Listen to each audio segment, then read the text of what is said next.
because someone put it to me earlier today that couldn't make it. And they gave me a call and they said, sorry, I can't make it to the farewell party. And I said, you know what, it is a farewell party, but it's a celebration.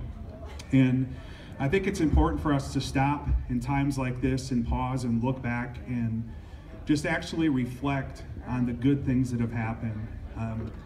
I'm looking around this room, and outside of maybe 2 or 3 home office employees, I probably have the least tenure as the president and CEO of ICA of everybody in this room. 6.5 years, but only feels like 20, right, Greg? I'm 112 in CEO years.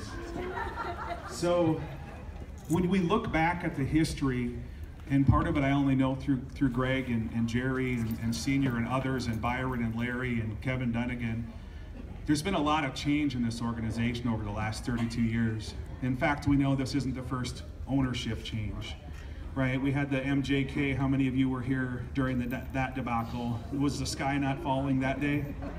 It was a pretty tough time.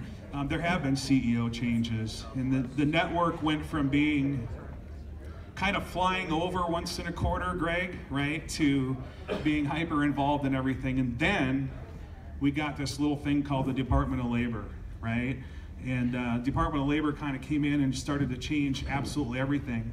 The only thing that we've really experienced in the last 2 years at ICA is change, including president and CEO, right? So, but when we stop and pause tonight, I hope we can take the time to say, here's the things that are great.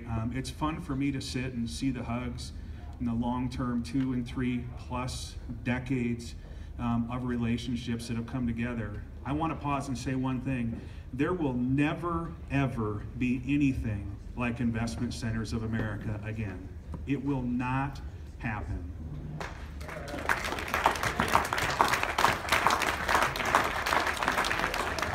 But I think instead of being sad for Investment Centers of America going away, I think it's important that we actually cherish the times that we did have together. Again, for me, only 6.5 years, but my life and my career are so much better for the short amount of time. We're all blessed for the time that we're able to spend with this family here at Investment Centers of America.